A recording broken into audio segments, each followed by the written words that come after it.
Alright, YouTube, here for review of my 1000 round Hellcat Pro comp.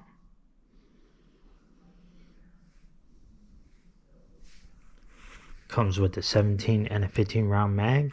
It comes with a ported barrel and slide. Comes optics ready from factory. In the carrying case, range bag. It does come in a cardboard box with all the typical stuff, but at least it comes with what I would actually prefer over a hard case, which would be a carry case for range. This is going to be put in my rotation for carry. I currently carry the CZP09, and this will be my lightweight option. And then I'll carry it in a Vetter holster once I get it. I was waiting to buy my Vetter holster until I did my 1000 round review, so that way I can make sure that I didn't have any issues with the gun before I started carrying it. As you can see, it's loaded with some Underwood Extreme Defenders. It has some Federal HST in it, and 124 grain plus P, and then some Liberty in it. That's what is in my mags. As you can see, it'll start off with the Extreme Defenders. Alright, so as I said, I put 1000 rounds through it. I tested it with Hornady Black 115 grain, 124 grain. I tested it with Extreme Duty 124 grain plus P and 135 grain plus P. I tested it with some cheap hollow point ammo, which was a Blazer 115 grain. I tested it with Liberty, Overwatch, Extreme Defenders from Underwood. I'm pretty sure these are the 68 grain plus P Platinum series.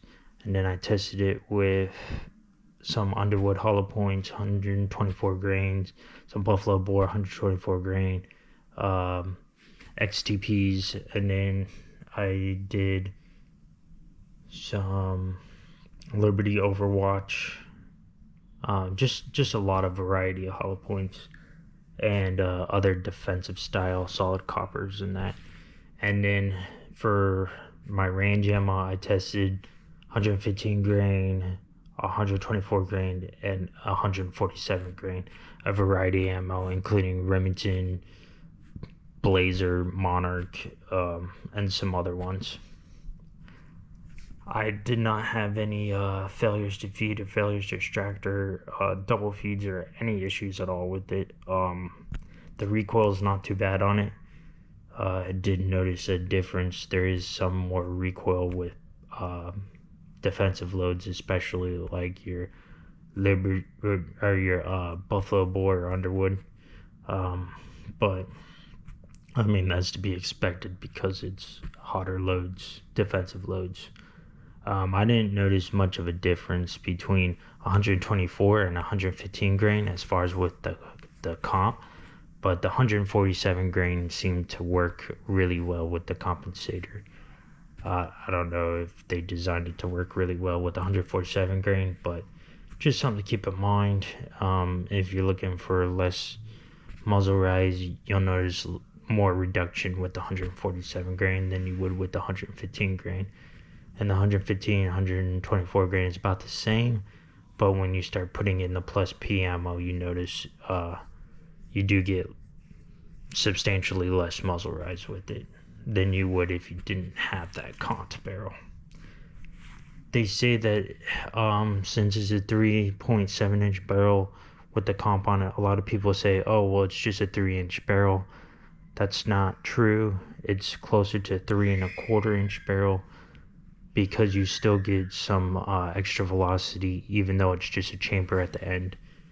So like if it was a 4-inch comped barrel, it would be closer to a 3.5 inch barrel, not a 3-inch barrel like a lot of people say, even though it's like almost an inch of just poured on the end of it. With this gun, it's half an inch poured on the end of it, I'm pretty sure. So it'll give you about a 3-inch barrel, and then you add that port to it. So As far as velocity, you'll be seeing about a 3.25-inch barrel, not a 3-inch barrel velocity. It will give you more velocity,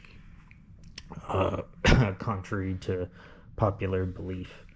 So this is going to be a carry gun, so I will not put an optic on it, but I am a fan of the U-notch with the front high vis, and I do like how they didn't put two night sights on it. Only the front is the night sight, so that at nighttime you pick up the front sight instead of not being able to differentiate between your back dots and your front dots. It's really a nuisance, especially when all three of the night sights are the same color. Now, if the companies would put like an orange night sight in the back with the green in the front, then that would alleviate the issue of being able to find your dot at night. But I mean, it's just one of those things that Springfield saw issue with, and so that's why you only get the front night sight, unlike most manufacturers which do both night sights. So that's a plus, in my opinion, to only have the front night sight.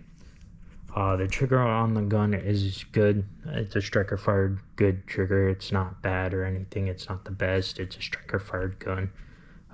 So, yep. If you're thinking about buying it, it's a good carry gun. If you're looking for a gun that isn't too small or too big, it's definitely one I would suggest. Alright, YouTube. See ya.